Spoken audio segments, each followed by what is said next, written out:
Now, if you remember the 1980s, then you might still think of it as recent history, but it was 40 years ago.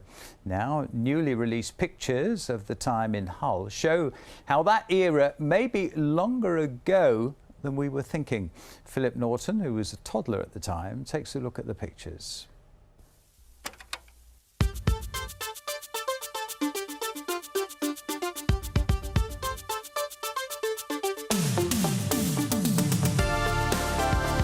The 80s, the spandex, the punks, the new tech. Now two lifelong friends have put then and now in the frame. Tell us about the photo.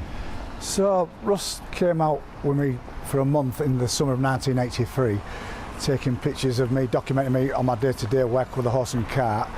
This area was full of shops, chip shops, news agents, tobacconists, back-to-back houses. And I guess you remember that picture being taken? Yeah, I remember I was 19 and I was just following in the footsteps of my family, and I was very lucky to be documented by Russell. And in days of shooting film, you obviously can't look at the back of the camera. You've got 36 goes at 36 frames, and you have to just time it, because each time you press the button, it costs you money. And as a student, I had no money. It was a fantastic dynamic time for music and arts and photography. You know, the Clash, the Damned, the Stranglers, and I went to go and see those bands all the time, so I was just having a blast.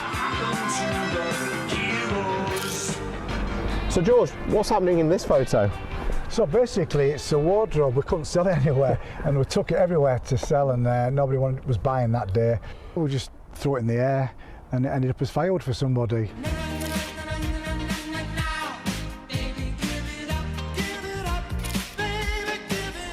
So tell us about this picture.